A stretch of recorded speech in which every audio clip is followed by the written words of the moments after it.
ഈശോ മിശിഹായ്ക്ക് സ്തുതിയായിരിക്കട്ടെ. ഞാൻ മാണിപ്പറമ്പിലച്ചൻ. എറണാകുളം ബസിലിക്കുമായി ബന്ധപ്പെട്ട് ഉച്ചയിൽ തന്നെ തട്ടുകൊടുത്ത് ഹൈക്കോടതി. സഭാ നേതൃത്വം ഇതോടെ വെട്ടിലായി. ബസിലിക്ക എറണാകുളം അങ്കമാലി ഭദ്രാസന ബസിലിക്ക കത്തീഡ്രൽ ബസിലിക്ക പള്ളിയിൽ മാത്രമല്ല, ചാപ്പലിലും ഇല്ലിസിറ്റ് കുർബാന ചൊല്ലാൻ പാടില്ലെന്ന് ഹൈക്കോടതി ഇല്ലിസിറ്റ് കുർബാന എല്ലാവിടെയും നിരോധിച്ചു. ബസിലിക്ക കോമ്പൗണ്ടിൽ പറ്റില്ല. സിവിൽ കോടതിയുടെ മുൻ ഉത്തരവ് വായിച്ച് നോക്കി അത് അംഗീകരിച്ചുകൊണ്ടാണ് കോടതി ഈ ഉത്തരവ് ഇട്ടത്. ഇല്ലിസിറ്റ് കുർബാന ചൊല്ലില്ലെന്ന് അവരുടെ വക്കീലന്മാര്, സഭാ നേതൃത്വത്തിന്റെ വക്കീലന്മാര് ഹൈക്കോടതിയിൽ അറിയിച്ചു. അതോടെ അവിടെ ഇല്ലിസിറ്റ് കുർബാന ചൊല്ലിയത് കോടതി അലക്ഷ്യമാണെന്ന് പരോക്ഷമായി അവർ അറിയാതെ സമ്മതിക്കുകയായിരുന്നു. കോടതി അലക്ഷ്യം ചെയ്തുവെന്ന് അംഗീകരിക്കുകയായിരുന്നു. 1-ാം തീയതി മുതൽ 10-ാം തീയതി വരെ അവിടെ ചൊല്ലിയ കുർബാന കോടതി അലക്ഷ്യമായിട്ട് പരിഗണിക്കും. അതിന്റെ കൂട്ടത്തിൽ നമ്മുടെ മെത്രാപ്പൊലീത്ത ചൊല്ലിയ കുർബാനയും പെടുമെന്നാണ് നമുക്കറിയാൻ കഴിയുന്നത്. ബസിലിക്കയിലെ പ്രശ്നങ്ങൾക്ക് മീഡിയേറ്ററായി ഹൈക്കോടതിയുടെ വിധി. ഹൈക്കോടതി മുൻ ജഡ്ജിയായിരുന്ന CR രാമചന്ദ്രൻ നായരെ മീഡിയേറ്ററായി ഹൈക്കോടതി നിയമിച്ചിരിക്കുന്നു. പന്തല് കെട്ടി കുർബാന ചൊല്ലി പട്ടം കൊടുത്ത കേസ് കോടതി അലക്ഷ്യമാണോ അല്ലയോ എന്ന കാര്യങ്ങളൊക്കെ വേറെ കേസായി പരിഗണിക്കും. ഈ കേസിൽ നിന്ന് ലിങ്ക് ചെയ്തു. ഈ കേസിൽ മാത്രമാണ് ബസിലിക്കയിലെ ആളുകൾ കുത്തിയിരിക്കുന്നു എന്ന് പറഞ്ഞിട്ടൊരു കേസ് കൊടുത്തു. ആ കേസിൽ മാത്രമാണ് മീഡിയേഷൻ. മറ്റേ കേസ് പന്തല് കെട്ടി കുർബാന ചൊല്ലിയത് വേറെ കേസായി പരിഗണിക്കും. നമ്മള് മേജർ ആർച്ച് ബിഷപ്പിനും വികാരി മെത്രാപ്പൊലീത്തയ്ക്കും സിനഡിനും കൊടുത്ത സകല രേഖകളും അവരൊന്ന് നോക്കുക പോലും ചെയ്തിട്ടുണ്ടായിരുന്നില്ല. ഇനിയെല്ലാം ഈ മീഡിയേറ്ററിന് മുമ്പാകെ വരും. നമ്മൾ കൊടുത്ത രേഖകള് തുറന്നു നോക്കാതിരുന്നവർ ഇനി തുറന്നു നോക്കേണ്ടി വരും. അവർ വന്ന് ഈ മീഡിയേറ്ററായ ആളുടെ മുമ്പിൽ ഇരിക്കേണ്ട ഒരവസ്ഥ സംജാതമായിരിക്കുന്നു. അതും കോടതിയിൽ പോയി റിട്ട് പെറ്റീഷനായി പരാതി കൊടുത്ത ആളുകൾ തന്നെ ഈ മീഡിയേറ്ററിന് മുമ്പാകെ ചെന്നിരിക്കേണ്ട അവസ്ഥ. തീർന്നില്ല. ഏത് മീഡിയേഷനിലും മധ്യസ്ഥതയിലും 2 കക്ഷികളുമാണ് ചെലവ് വഹിക്കേണ്ടത്. ഇവിടെ അങ്ങനെയല്ല. മീഡിയേറ്ററുടെ ഇനീഷ്യൽ എക്സ്പെൻസ് 5 ലക്ഷം രൂപയും പിന്നീട് വരുന്ന ചെലവും ആരാണോ പെറ്റീഷൻ കൊടുത്തത്, ആരാണോ ഹൈക്കോടതി റിട്ട് പെറ്റീഷൻ കൊടുത്തത്, ആ എറണാകുളം കൂരിയ തന്നെ വഹിക്കണം. നമ്മളൊരു പൂവ് ചോദിച്ചു, നമുക്കൊരു പൂന്തോട്ടം കിട്ടി എന്നാണ് നമ്മുടെ വക്കീല് ജോർജ് സാറിന്റെ കമന്റ്. ഇത്തരം കാര്യങ്ങളാണ് ഇന്നലെ ഹൈക്കോടതിയിൽ ഉണ്ടായതിന്റെ രത്നച്ചുരുക്കം. പക്ഷെ ഇത് ഇത്രയും പറഞ്ഞാൽ കാര്യങ്ങൾ മനസ്സിലാകില്ല. അതുകൊണ്ട് ഞാൻ ഒരല്പം വിശദമായിട്ട് പറയാം. ഒരല്പം ചരിത്രം കേട്ടാലേ കാര്യങ്ങൾ കൃത്യമായിട്ട് മനസ്സിലാകൂ. 30 ദിവസങ്ങൾക്ക് മുൻപ് വക്കീല് advocate Joy George, Mathai Muthiranthi sir, party respondents ആയ ജോൺസൺ കോനിക്കര, സീലിയ എന്നിവരെല്ലാം കൂടെ എറണാകുളം അങ്കമാലി അതിരൂപതയുടെ കൂരിയായിലെത്തി. അവിടെ വൈക്കത്ത് പറമ്പിലച്ചന്റെ അടുത്ത് അവരുടെ വക്കീല് കണ്ണന്താനം സാറ് അവരുമായിട്ടൊക്കെ ഇരുന്ന് ഒരു നിർദ്ദേശം, അതായത് ജോർജ് സാറും മത്തായി മുതലായി സാറും നമ്മൾ ഈ പറഞ്ഞ ആളുകളൊക്കെ പാടെ ഒരു നിർദ്ദേശം കൂരിയായുടെ മുമ്പാകെ വെച്ചു. എറണാകുളം ബസിലിക്ക പള്ളിയിൽ ഇല്ലിസിറ്റ് കുർബാന ചൊല്ലില്ല, സിവിൽ കോടതിയുടെ ഉത്തരവിന് വിധേയമായി കുർബാന ചൊല്ലൂ എന്ന് വെള്ളക്കടലാസിൽ എഴുതി തന്നാൽ ഞങ്ങൾ ഇന്ന് തന്നെ ബസിലിക്കയിൽ നിന്ന് ഇറങ്ങിപ്പോകാം. ഇതാണ് സത്യവിശ്വാസികൾക്ക് വേണ്ടി ഹാജരായ ആളുകള് കൂരിയായുടെ മുമ്പിൽ വെച്ച നിർദ്ദേശം. ഇല്ലിസിറ്റ് കുർബാന ചൊല്ലില്ല, സിവിൽ കോടതിയുടെ ഉത്തരവനുസരിച്ചേ പെരുമാറൂ എന്ന് ഒരു വെള്ളക്കടലാസിൽ എഴുതി തന്നാൽ മതി, ഞങ്ങൾ ഇറങ്ങിപ്പോയിക്കൊള്ളാം. ഒരു പ്രശ്നത്തിന് പരിഹാരമായിട്ടാണല്ലോ നമ്മളൊരു നിർദ്ദേശം, ഒരു എന്താ പറയുക, ഒരു മധ്യസ്ഥത എന്ന് പറയുന്നത്. ഈ വാഗ്ദാനമാണ്, ഞങ്ങൾ ഇറങ്ങിപ്പോയിക്കൊള്ളാം, ഈ ബസിലിക്കൽ ഇപ്പൊ ഇരുന്ന് പ്രാർത്ഥിക്കുന്ന ആളുകൾ ഇറങ്ങിപ്പോയിക്കൊള്ളാം എന്ന് വാഗ്ദാനം കൊടുത്തു.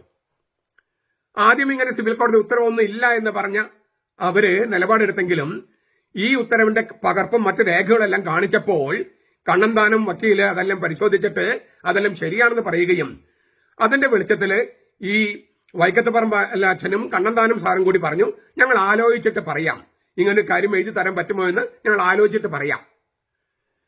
എന്നാൽ അവര് ആലോചിച്ചത് മത തീവ്രവാദികളുമായി കൊമ്പ് കോർത്തിരിക്കുന്നുവെന്ന് നമ്മുടെ മെത്രാപ്പോലിത്ത പരസ്യമായി പറഞ്ഞ ഒരാളുമായിട്ടാണ്.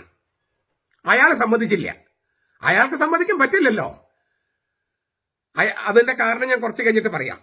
അന്ന് ഈ വെള്ളക്കടലാസിൽ ഇങ്ങനെ ഈ ഇല്ലിസിറ്റ് കുർബാന ചൊല്ലില്ല എന്ന് എഴുതി തന്നിരുന്നെങ്കിൽ ഇപ്പോൾ ഇങ്ങനെ സഭാ നേതൃത്വം ഹൈക്കോടതിയുടെ മുമ്പിൽ നാണം കെട്ടു പോകില്ലായിരുന്നു. ഹൈക്കോടതി ഇപ്പൊ എന്താ പറഞ്ഞത്? ഈ നമ്മൾ വക്കീലും ഒക്കെ മധ്യസ്ഥയിൽ പറഞ്ഞത് ബസിലിക്കയിൽ ഇല്ലിസിറ്റ് കുർബാന ചൊല്ലില്ല എന്ന് എഴുതി തരാനാണ്. ഇപ്പൊ ഹൈക്കോടതി പറഞ്ഞിരിക്കുന്നത് ബസിലിക്കയിൽ മാത്രമല്ല, അവിടുത്തെ ചാപ്പലിലും ഇല്ലിസിറ്റ് കുർബാന ചൊല്ലാൻ പറ്റില്ല. ഇല്ലേ? കുർബാന വിലക്കിയിരിക്കുന്നത് പള്ളിയിലാണ്, ചാപ്പലിലല്ല എന്നുള്ള സാങ്കേതികത്വം പറഞ്ഞതും കോടതി വിധിയെ ഇങ്ങനെ വളച്ചു കെട്ടി വക്രീകരിച്ച് വ്യാഖ്യാനിക്കാൻ പറ്റില്ലെന്നാണ് ഹൈക്കോടതി പറഞ്ഞത്. ഇനി നമുക്ക് കോടതിയുടെ ഇപ്പൊ ഈ ചരിത്രം മനസ്സിലാക്കിയാലാണ്, ഇത് 10-30 ദിവസങ്ങൾക്ക് മുമ്പുണ്ടായ കാര്യമാണ് ഈ കൂരിയായിൽ പോയത്. ഇനി നമുക്ക് ഹൈക്കോടതിയുടെ നടപടികളിലേക്കൊന്ന് കടക്കാം. ഇന്നത്തെ ഈ വിധി ഇങ്ങനെയാണ് വരികയെന്ന് കഴിഞ്ഞ ദിവസത്തെ സിറ്റിംഗിൽ തന്നെ ഏതാണ്ട് തെളിഞ്ഞിരുന്നു. ഇന്നല്ല ഹൈക്കോടതിയിലെ കേസ് ആദ്യം പരിഗണിച്ചത്, കുറച്ച് നാളുകൾക്ക് മുമ്പാണ്. ആദ്യത്തെ ദിവസം കേസ് കോടതിയിൽ വന്നപ്പോൾ ഹൈക്കോടതി വാസ്തവത്തിൽ നമുക്കെതിരായിരുന്നു. നിങ്ങൾ ഇങ്ങനെ പള്ളിയിൽ ഫുൾ ടൈം ഇരിക്കുന്നത് ശരിയോ എന്നാണ് ഹൈക്കോടതി ചോദിച്ചത്. ഉണ്ടുറങ്ങി കിടക്കാനുള്ളതാണോ പള്ളി? ഇതാണ് ഹൈക്കോടതി ചോദിച്ചത്. നിങ്ങൾ ഇന്ന് തന്നെ ഇറങ്ങണം, ഞാൻ ഇപ്പൊ തന്നെ ഓർഡർ ഇടും എന്നൊക്കെയായിരുന്നു അന്ന് ഹൈക്കോടതിയുടെ നിലപാട്. ഈ സംഗതിയാണ്, അന്നുണ്ടായ സംഗതിയാണ് ഇപ്പൊ ഈ ഒരാളിങ്ങനെ നമ്മുടെ വിധി നമുക്ക് അനുകൂലമാണ് പ്രതികൂലമല്ലെന്നും പറഞ്ഞ് പ്രചരിപ്പിച്ച് നടക്കുന്നുണ്ടല്ലോ മുന്നേറ്റക്കാരൻ. അയാൾ കോട്ട് ചെയ്യുന്നതൊക്കെ അന്നുണ്ടായ സംഗതിയാ, അല്ലാതെ ഇന്നലെ ഉണ്ടായ സംഗതിയല്ല. അതായത് ഹൈക്കോടതി നമുക്ക് ആദ്യം എതിരായിരുന്നു. ആ ഹൈക്കോടതി ചോദിച്ച ചോദ്യമാണ്, നിങ്ങൾ ഇതിന് പള്ളിയിൽ ഉണ്ടുറങ്ങി കിടക്കുന്നത് ശരിയാണോ? അത് ആ വാക്കാണ് അയാൾ പിടിച്ചിട്ട് ഇങ്ങനെ കൊണ്ടുപിടിച്ച് നടക്കുന്നത്. അത് അന്നത്തെ ദിവസം ഉണ്ടായ സംഗതിയാണ്. ഹൈക്കോടതി ഇങ്ങനെ ആദ്യം എതിരായിട്ടും പിന്നെ നമുക്ക് അനുകൂലമായത് എങ്ങനെയാണ്? ഈ എന്തുകൊണ്ടാണ് പള്ളിയിൽ കയറാനായിട്ടൊരു സാഹചര്യം ഉണ്ടായതെന്ന് നമ്മുടെ വക്കീലുമാര് വ്യക്തമാക്കി. ശക്തമായ വാദമായിരുന്നു അത്. ഏത് സാഹചര്യത്തിലാണ് കയറിയത്? ഇല്ലിസിറ്റ് കുർബാന ചൊല്ലരുതെന്ന സിവിൽ കോടതി ഉത്തരവ്, ഈ ഉത്തരവ് നിലനിൽക്കുകയാണ്. ഇത് ഹൈക്കോടതി മുമ്പിൽ കൊടുക്കുകയാണ്. സിവിൽ കോടതിയുടെ കൽപ്പനയുണ്ട്, ഇല്ലിസിറ്റ് കുർബാന അവിടെ ചൊല്ലാൻ പാടില്ല. അങ്ങനെ ഒരു ഉത്തരവ് നിലനിൽക്കെ കോടതി അലക്ഷ്യം കാണിച്ച് അവിടെ ഇല്ലിസിറ്റ് കുർബാന ചൊല്ലി. 1-ാം തീയതി മുതൽ 10-ാം തീയതി വരെ കുർബാന ചൊല്ലി. കോടതി അലക്ഷ്യത്തിന് ഹൈക്കോടതിയോ സിവിൽ കോടതിയോ സ്വമേധയ കേസെടുക്കേണ്ട ഒരു കാര്യമാണിത്. കോടതിയുടെ ഉത്തരവ് ലംഘിച്ചിരിക്കുന്നു, സിവിൽ കോടതിയുടെ ഉത്തരവ് ലംഘിച്ചിരിക്കുന്നു. ഈ രാജ്യത്തെ പൗരന്മാരാണെങ്കിൽ ഈ നാട്ടിലെ നിയമവ്യവസ്ഥയെ അംഗീകരിക്കേണ്ടതില്ലേ? അതിനെ ബഹുമാനിക്കേണ്ടതില്ലേ? അങ്ങനെ ബഹുമാനിക്കാതെ വന്നപ്പോൾ ഈ നാട്ടിലെ നിയമം പ്രാബല്യത്തിൽ വരുത്താൻ വേണ്ടിയാണ് ഞങ്ങള് ബസിലിക്കയിൽ കയറിയത്. തീർന്നില്ല. 2021 ഡിസംബറിൽ മണിക്കൂറുകളോളം നീണ്ട ഇല്ലിസിറ്റ് കുർബാന ചൊല്ലിയവരാണ് ഇവര്. ഇവർക്ക് കോടതിയില്ല, ഹൈക്കോടതിയില്ല, ഉത്തരവില്ല, യാതൊന്നുമില്ല. ഇങ്ങനെ അടിഞ്ഞാട്ടം അനുവദിക്കണോ? ആ അടിഞ്ഞാട്ടം അനുവദിക്കാതിരിക്കാൻ, തോന്നിയാസം അനുവദിക്കാതിരിക്കാൻ, അരാജകത്വം അനുവദിക്കാതിരിക്കാൻ, നിയമവ്യവസ്ഥയിൽ വെല്ലുവിളിക്കാതിരിക്കാൻ വേണ്ടിയാണ് ഞങ്ങൾ ബസിലിക്കയിൽ കയറിയത്. അപ്പോ ഹൈക്കോടതിക്ക് കാര്യം മനസ്സിലായി, ആരുടെ വശത്താണ് തെറ്റെന്ന്. കോടതി അലക്ഷ്യം കാണിച്ചിരിക്കുന്നത് സഭാ നേതൃത്വവും അവർക്ക് ഒത്താശ ചെയ്ത് പിന്തുണ കൊടുക്കുന്ന മുന്നേറ്റക്കാരുടെ വക സംഗതിയാണ്. പിന്നെ ഒരു കാര്യം കൂടി പറഞ്ഞു, അപ്പുറത്തുള്ളവര് ശക്തിയുള്ളവരാണ്, അധികാരത്തിലിരിക്കുന്നവരാണ്, പണമുള്ളവരാണ്, സ്വാധീനമുള്ളവരാണ്. ഞങ്ങൾക്ക് എന്ത് ചെയ്യാൻ പറ്റും? ഞങ്ങൾക്ക് ദൈവമല്ലാതെ മറ്റാരുമില്ല. അതുകൊണ്ടാണ് ഞങ്ങൾ ബസിലിക്കയിൽ കയറി ഇങ്ങനെ ഇരിക്കാൻ തുടങ്ങിയത്. 2 കാര്യങ്ങളാണ്. ഞങ്ങൾ നിസ്സഹായരാണ്, 1. 2, അവര് നിയമവ്യവസ്ഥയെ വെല്ലുവിളിച്ചുകൊണ്ട് കോടതി അലക്ഷ്യം കാണിച്ച് തോന്നിയാസം പോലെ പെരുമാറുന്നു. ഈ രാജ്യത്തെ നിയമവ്യവസ്ഥയെ വെല്ലുവിളിക്കുന്നവരെ നിലയ്ക്ക് നിർത്തണമെന്ന് ആണ് ഞങ്ങൾക്ക് പറയാനുള്ളത്. ഇത് ഹൈക്കോടതിക്ക് വളരെ ഗൗരവമായി തോന്നി, ശരിയല്ലേ? അപ്പോൾ രണ്ടാമത്തെ വേറെ ബസ്സിൽ പോസ്റ്റ് ചെയ്തു. രണ്ടാമത്തെ പോസ്റ്റിംഗ് വന്നപ്പോൾ ആദ്യത്തെ ദിവസം ഉണ്ടായ വാദഗതി ഞാൻ ഇപ്പൊ പറഞ്ഞത്. രണ്ടാമത്തെ പോസ്റ്റിംഗിൽ വന്നപ്പോൾ നമ്മുടെ വക്കീൽമാരിൽ ഒരാളായ ജോർജ് സാറ് ഹൈക്കോടതിയോട് പറഞ്ഞു, ഇത് വളരെ സെൻസിറ്റീവും സെൻസേഷനുമായ ഒരു കേസാണ്. എന്ത് ചെയ്താലും ഈ വികാരം വ്രണപ്പെടാൻ സാധ്യതയുണ്ട്. അതുകൊണ്ട് ഒരു മീഡിയേറ്ററെ നിയമിച്ച് രമ്യമായി പരിഹരിക്കാനായിട്ട് ഒരു മാർഗം ഉണ്ടാക്കണം. ഹൈക്കോടതി അതിനോട് യോജിച്ചു. അപ്പോൾ അവരോട് സഭാ നേതൃത്വത്തിന്റെ വക്കീലന്മാരോട് ചോദിച്ചു, നിങ്ങൾ എന്ത് പറയുന്നു, മീഡിയേറ്ററെ വെച്ചാലോ, ഒരു മീഡിയേഷൻ? ഞങ്ങൾക്ക് ആലോചിക്കണമെന്ന് അവരുടെ വക്കീലന്മാര് പറഞ്ഞു. എന്താണ് അങ്ങനെ പറയാൻ കാരണം? അവർ വെട്ടിലായി കിടക്കുകയാണ്. വെട്ടിലായി. ഈ സഭാ നേതൃത്വമാണ് പണ്ടൊക്കെ രമ്യതയ്ക്ക് നേതൃത്വം നൽകുക. നമ്മൾ തമ്മിൽ പ്രശ്നമൊക്കെ ഉണ്ടെങ്കിൽ സഭാ നേതൃത്വം, മെത്രാന്മാരും മെത്രാപോലിത്തന്മാരും അതിന് മുകളിലുള്ളവരൊക്കെയാണ് ഈ രമ്യതയ്ക്ക് നേതൃത്വം നൽകുക. ഇപ്പൊ അവരാണ് പ്രശ്നക്കാര്. അവരെ നേർവഴിക്ക് കൊണ്ടുവരാൻ അൽമായർ കോടതി കയറേണ്ട ഒരു അവസ്ഥയാണ്. മീഡിയേഷൻ അംഗീകരിക്കില്ലെന്ന് പറഞ്ഞാൽ, മീഡിയേറ്റർ വേണ്ടെന്ന് പറഞ്ഞാൽ സഭാ നേതൃത്വത്തിന്റെ മുഖം വികൃതമാകും. അതുകൊണ്ടാണ് മീഡിയേറ്റർ ആകാമെന്ന് സഭാ നേതൃത്വം വക്കീലന്മാർ വഴി സമ്മതിച്ചത്. എന്നിട്ട് മീഡിയേറ്റർ വെച്ചതോ, നമ്മൾ സത്യവിശ്വാസികൾ കൊടുത്ത ഒരു ലിസ്റ്റ്, അതായത് ജോർജ് സാറിന്റെ വക്കീലിന്റെ നേതൃത്വത്തിൽ നമ്മൾ കൊടുത്തൊരു ലിസ്റ്റ്, 5 പേരുടെ ഒരു പാനലാണ് കൊടുത്തത്. 3 ജഡ്ജിമാരും മുൻ ജഡ്ജിമാരും 2 സീറോ മലബാർ സഭയിൽ പെടാത്ത 2 മെത്രാന്മാരുടെ പേരും. അതിൽ നിന്ന് ഹൈക്കോടതി തെരഞ്ഞെടുത്തത് നമ്മൾ കൊടുത്ത പാനലിലെ 2ാമത്തെ പേരാണ് മീഡിയേറ്റർ ആയിട്ട് തെരഞ്ഞെടുത്തത്. CR രാമചന്ദ്രൻ നായർ, മുമ്പത്തെ ഹൈക്കോടതി ജഡ്ജിയാണ് അദ്ദേഹം. അദ്ദേഹത്തിന്റെ മീഡിയേഷനിൽ, മധ്യസ്ഥതയിൽ ബസിലിക്കയിലെ കുർബാനയുടെ തർക്കവും അവിടെ നടന്ന സകല പ്രശ്നങ്ങളും, അവിടെ ഈ ജനങ്ങൾ കയറി ഇരിക്കേണ്ടായ സാഹചര്യം, അതായത് കോടതി ഇലക്ഷൻ നടത്തിയ സാഹചര്യം, ഇങ്ങനെ കാര്യങ്ങളെല്ലാം പഠിച്ച് അദ്ദേഹത്തിന്റെ ഒരു തീരുമാനവുമായിട്ട് ഇടക്കാല റിപ്പോർട്ട് മാർച്ച് 30-ാം തീയതിക്കുള്ളിൽ കൊടുക്കണമെന്നാണ് ഉത്തരവ്. ഉത്തരവിന്റെ പകർപ്പ് നമ്മുടെ കയ്യിൽ കിട്ടാത്തതുകൊണ്ട് ഈ ഞാൻ പറഞ്ഞതിനകത്ത് ചിലപ്പോൾ എന്തെങ്കിലും വ്യത്യാസങ്ങൾ ഉണ്ടാകാം. പക്ഷെ ബേസിക് ആയിട്ടാണ് കാര്യങ്ങൾ. ഇതിനകത്ത് നമ്മൾ വിജയിച്ചോ തോറ്റോ അത് പറയാനുള്ള ഒരു സമയമായിട്ടില്ല.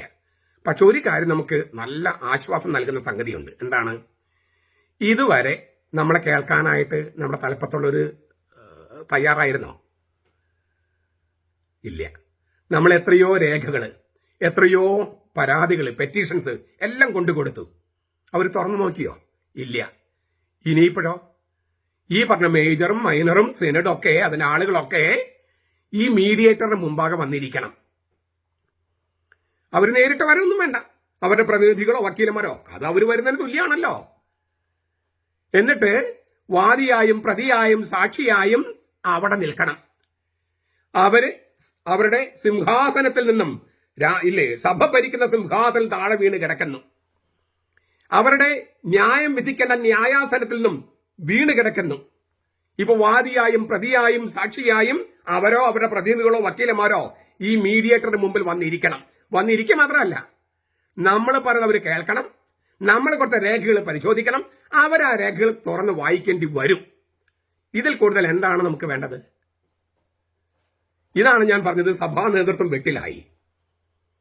ഇത് വാസ്തവത്തിൽ മാർപ്പാപ്പയുടെ കൽപ്പന അനുസരിച്ച് ഏകീകൃത കുർബാന നടപ്പാക്കേണ്ടവരാണ് ഇപ്പോൾ ഒരു കോടതി, അവര് തന്നെ നമ്മളെ പുറത്തിറക്കി വിടാൻ, ബസിലിക്കൽ നമ്മളെ ഇറക്കി വിടാൻ വേണ്ടി കേസ് കൊടുത്ത് വെട്ടിലായിരിക്കുകയാണ്. ഞാൻ ആവർത്തിക്കുക, നമ്മൾ കൊടുത്ത സകല രേഖകളും ഇനി മീഡിയേറ്ററുടെ മുമ്പാകെ വരും. ഇതുവരെ തുറന്നു നോക്കാതിരുന്നവര്, അതിന് ഗവനിക്കാതിരുന്നവര് ഗവനിക്കേണ്ടി വരും. ഇതാണ് സത്യം എന്നിരിക്കെ, ഞാൻ ഈ പറഞ്ഞതാണ് സത്യം. പക്ഷെ ആടിനെ പട്ടിയാക്കുകയും പട്ടിയെ പേപ്പട്ടിയാക്കുകയും ചെയ്യുന്നെന്ന് പറയുന്ന ഒരാളുണ്ട് നമ്മുടെ നാട്ടില്. അയാളുടെ വ്യാഖ്യാനം കേൾക്കണോ? ഇന്ന് എറണാകുളം ബസിലിക്കയിലെ ഉണ്ടുറങ്ങിയ സമരക്കാരോട് 4-ാം തീയതി വൈകുന്നേരത്തോടു കൂടി സ്ഥലം കാലിയാക്കി വീട്ടിൽ പോയി ഉറങ്ങിക്കൊള്ളണമെന്ന് ഹൈക്കോടതി പറഞ്ഞിരിക്കുന്നു. അങ്ങനെ ഉത്തരവിട്ടിരിക്കുന്നു. ഉണ്ടുറങ്ങിയ സമരക്കാര് ഹൈക്കോടതിയിൽ പഠിച്ച പണി 18 നടത്തി അവസാനം ഹൈക്കോടതി പറഞ്ഞു ഇറങ്ങിപ്പൊക്കോളണമെന്ന്.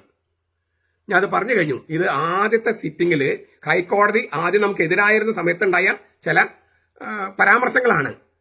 അത് ഹൈക്കോടതി മാറിയിട്ടാണ് പുതിയ തീരുമാനങ്ങളും ഉത്തരവുകളും വന്നിരിക്കുന്നത്. പക്ഷെ ഇയാൾ എന്ത് ചെയ്യാം? ഇയാളുടെ രീതി അതാണ്.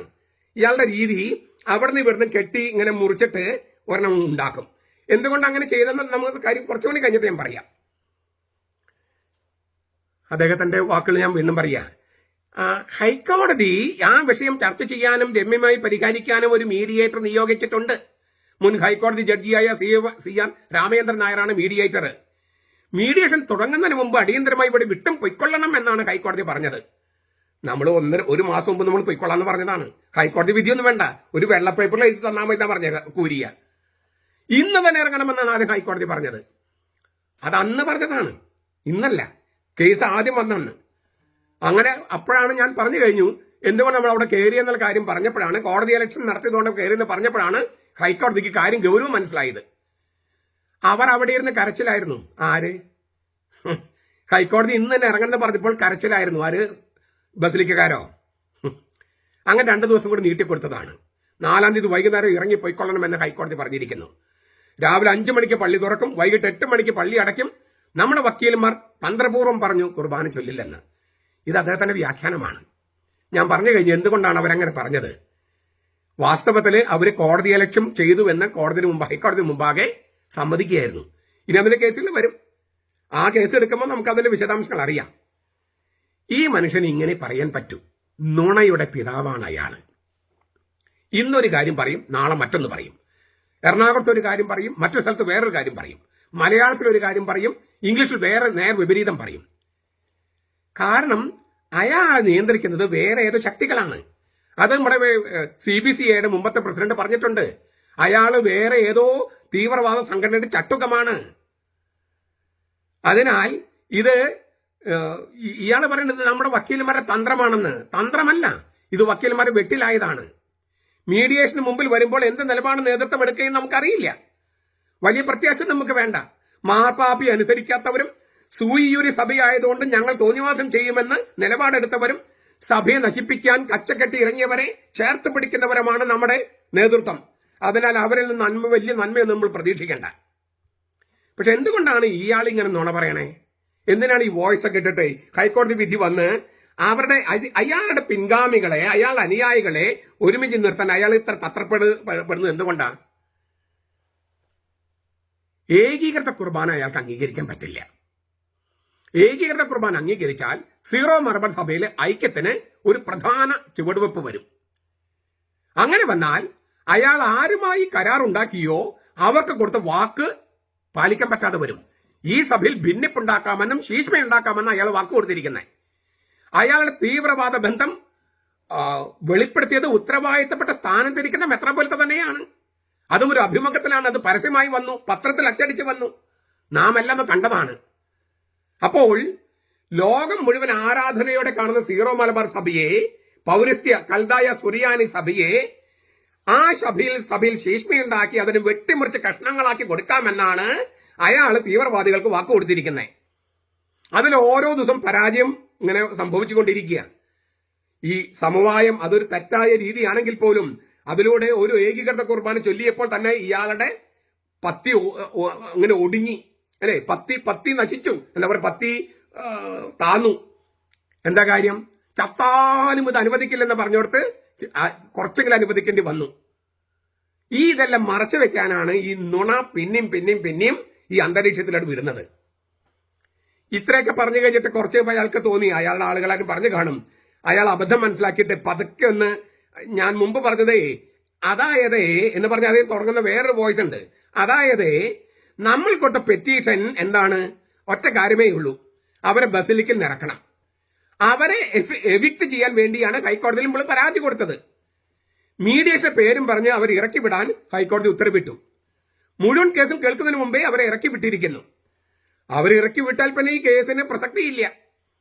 പിന്നെ അടുത്തൊരു കാര്യം, അവർ ഇറക്കുകയായിരുന്നല്ലോ നമ്മുടെ ലക്ഷ്യം. അതിന് തടസ്സവാദം അവർ പറഞ്ഞുകൊണ്ടിരുന്നത് കുർബാന തർക്കമാണ്.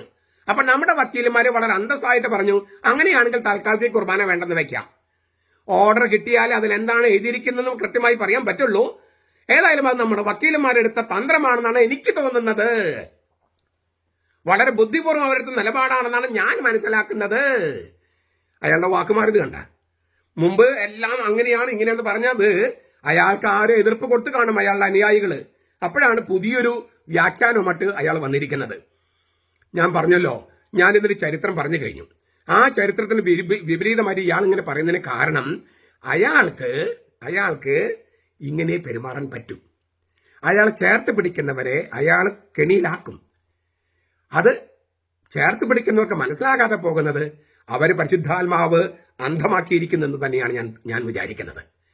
അതായത് മാർപ്പാപ്പി അനുസരിക്കാതെ വന്നപ്പോൾ ആരാണോ ഇയാളെ ചേർത്ത് പിടിക്കുന്നത് അവരുടെ മനസ്സിനെ പരിശുദ്ധാത്മാവ് അന്ധമാക്കി കളഞ്ഞു. കാരണം പരിശുദ്ധാത്മാവിനെ ശ്രവിക്കാൻ പറ്റാത്ത ഒരാളെ, പരിശുദ്ധാത്മാവിനെ ശ്രവിക്കാൻ പറ്റാത്തവരെ കർത്താവ് ദൈവം ഹൃദയം കഠിനമാക്കെന്ന് പറയുന്നില്ലേ, അത് ഇതാണ്. അതായത് സ്ഥിരമായി ദൈവഹിതത്തിന് വിരുദ്ധമായി പെരുമാറിയാൽ പിന്നെ അവരുടെ ഹൃദയം കഠിനമാക്കും, മനസ്സ് അന്ധമാക്കും. ഇത് ദൈവത്തിന്റെ രീതിയാണ്.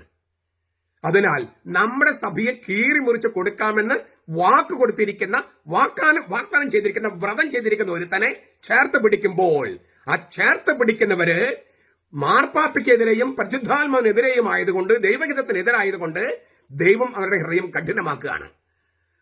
ഈജിപ്തിലെ ഫറോവയ്ക്ക് ഉണ്ടായതുപോലെ അവർക്ക് സംഭവിക്കുന്നത് വരെ അവർ തിരിച്ചറിയില്ല. കടലിൽ മുക്കിക്കളയുന്നത് വരെ അവർ തിരിച്ചറിയില്ല. നമുക്ക് അമിതമായി സന്തോഷിക്കാനുള്ള യാതൊരു വകയുമില്ല. എങ്കിലും ഒരൊറ്റ കാര്യത്തെങ്കിലും, രണ്ട് കാര്യത്തിലെങ്കിലും നമുക്ക് സന്തോഷിക്കാം. ഒന്ന്, ബസിലിക്കയിൽ ഇല്ലിസിറ്റ് കുർബാന പാടില്ല എന്ന് പറഞ്ഞത് സാങ്കേതികത്വം പറഞ്ഞ് ചാപ്പൽ ചൊല്ലാൻ തുടങ്ങിയത് അത് വേണ്ട, ആ പരിപാടി വേണ്ട എന്ന് പറഞ്ഞു. അവിടെ ഇല്ലിസിറ്റ് കുർബാന പാടുന്ന ഹൈക്കോടതി ഉത്തരവിട്ടു. സിവിൽ കോടതി ഇട്ട ഉത്തരവ് ഹൈക്കോടതി എൻഡോഴ്സ് ചെയ്തു. ഭയങ്കര വലിയ വിജയമാണ് നമുക്കത്. രണ്ട്, നമ്മൾ ഇതുവരെ കേൾക്കാതിരുന്നവര് ഇനി മീഡിയേഷന് മുമ്പിൽ നമ്മൾ അപ്പുറത്ത് ഇരിക്കും, നടുക്ക് മീഡിയേറ്റർ ഇരിക്കും. നമ്മളും അവരും, ഏത് മെത്രാസന സ്ഥാനങ്ങളിലും ന്യായാസനങ്ങളിലും ഇരുന്നവരും ഇപ്പൊ നമ്മളോടൊപ്പം സാക്ഷിയും പ്രതിക്കൂട്ടിലൊക്കെ സാക്ഷിക്കൂട്ടിലും വാദിക്കൂട്ടിലും പ്രതിക്കൂട്ടിലും നിൽക്കേണ്ടി വരും. അപ്പൊ അവരെങ്ങ് താഴെ വലിച്ച് താഴോട്ട് ഇടാൻ നമുക്ക് കഴിഞ്ഞു. നമ്മളെ കേൾക്കാനും നമ്മുടെ രേഖകൾ പരിശോധിക്കാനും ചുരുങ്ങിയ പക്ഷം അത്രയെങ്കിലും നമ്മുടെ നിലപാട് എന്താണെന്ന് ഒരു പ്രാവശ്യമെങ്കിലും കേൾക്കാനുള്ള ഒരു സാധ്യത ഒരുക്കി. ഇതൊരു വിജയം തന്നെയല്ലേ? കർത്താവ് നമ്മുടെ കൂടെയുണ്ട്. നമുക്ക് പ്രത്യാശയോടെ മുന്നോട്ട് പോകാം. നമ്മുടെ കർത്താവ് യേശു മിശിഹായുടെ കൃപയും പിതാവായ ദൈവത്തിന്റെ സ്നേഹവും പരിശുദ്ധാത്മാവിന്റെ സഹവാസവും നാം എല്ലാവരോടും കൂടി ഉണ്ടായിരിക്കട്ടെ, ഇപ്പോഴും എപ്പോഴും എന്നേക്കും. ആമേൻ.